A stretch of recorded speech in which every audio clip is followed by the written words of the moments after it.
இஸ்ரோவின் 11வது தலைவர் தற்போது தேர்வு செய்யப்பட்டிருக்கிறார். அதுவும் அவர் தமிழ்நாட்டைச் சேர்ந்தவர். இது ஒரு முக்கியமான பொறுப்பு.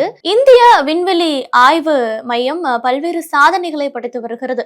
அமெரிக்கா, ரஷ்யா போன்றவர்களுக்கு சவால் அளிக்கும் விதமா பல்வேறு சாதனைகளை இந்திய விண்வெளி ஆய்வு மையம் நிகழ்த்தி வருகிறது. அப்படி இருக்கக்கூடிய பட்சத்துல இந்த ஒரு விண்வெளி ஆய்வு மையத்திற்கு தமிழ்நாட்டைச் சேர்ந்தவர் தற்போது புதிய தலைவராக தேர்வு செய்யப்பட்டிருக்கிறார். வி நாராயணன் தமிழ்நாட்டைச் சேர்ந்தவர், கன்னியாகுமரி மாவட்டத்தைச் சேர்ந்தவர், தற்போது புதிய தலைவராக நியமனம் செய்யப்பட இருக்கிறார். இந்திய விண்வெளி ஆய்வு மையம் எனப்படும் இஸ்ரோ தற்போது பெங்களூருவை தலைமையிடமாக கொண்டு செயல்பட்டு வருகிறது. தற்போதைய தலைவராக சோம்நாத் பதவி வகித்து வருகிறார். இவர் கேரளா மாநிலத்தைச் சேர்ந்தவர். 2022ஆம் ஆண்டு இவர் புதிய தலைவராக பதவி வகித்து தற்போது வரை செயல்பட்டு வருகிறார். இவருடைய பதவி காலம் வருகின்ற 14ஆம் தேதி நிறைவடைகிறது. இதன் காரணமா அடுத்த தலைவர் யார் அப்படிங்கிற ஒரு கேள்வி எழுந்து வந்தது. அந்த வகையில கன்னியாகுமரி மாவட்டத்தைச் சேர்ந்த வி நாராயணன் தற்போது புதிய தலைவராக தேர்ந்தெடுக்கப்பட்டிருக்கிறார் அப்படின்னு மத்திய அரசு ஒரு அறிவிப்பை வெளியிட்டு இருக்கிறார்கள். இஸ்ரோவுல தமிழர்களினுடைய பங்கு அதிகமாகவே இருக்கிறது. வி நாராயணன் கன்னியாகுமரி மாவட்டத்தைச் சேர்ந்தவர். மிகவும் எளிய பின்னணி இவருக்கு இருக்கிறது. அதன் பிறகு தனக்கு இருக்கக்கூடிய ஆர்வம் காரணமாக இஸ்ரோவில் 1984ஆம் ஆண்டு பணியில் சேர்ந்திருக்கிறார். ஒரு உதவியாளராக அவர் பணியில சேர்ந்ததாக சொல்லப்படுகிறது.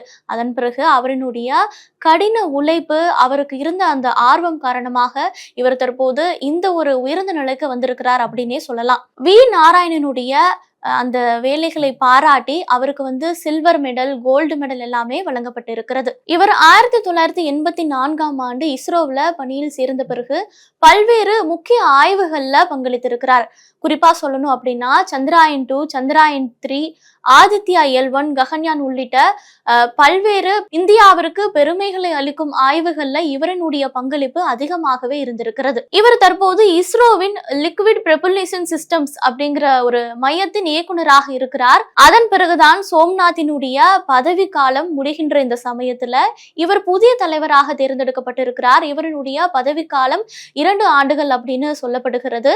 2 ஆண்டுகள் இல்ல, மறு அறிவிப்பு வரும் வரை இவர்தான் இஸ்ரோவின் புதிய தலைவராக இருப்பார் அப்படிங்கிற ஒரு அறிவிப்புமே தற்போது வெளியாகி இருக்கிறது. மிகவும் எளிய பின்னணி, அரசு பள்ளியில பயின்று இப்படி ஒரு உயர் பதவியில செஞ்சிருப்பது பல்வேறு தமிழ்நாட்டை சேர்ந்த மாணவர்களுக்கு ஒரு ஊக்கமாக இருக்கும். இது மட்டுமல்ல, இஸ்ரோவில் தமிழர்களின் பங்கு மிகவும் அதிகமாகவே இருக்கிறது.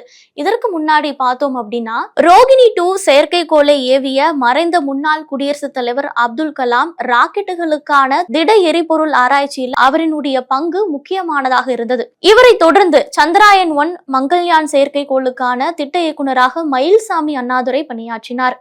GSAT 12 பணியின் திட்ட இயக்குநராக வளர்மதி, இஸ்ரோ தலைவராக கன்னியாகுமரி மாவட்டத்தைச் சேர்ந்த சிவன். இவரினுடைய பதவி காலத்துலதான் முதலாக சந்திராயன் நிலவுக்கு அனுப்பப்பட்டது.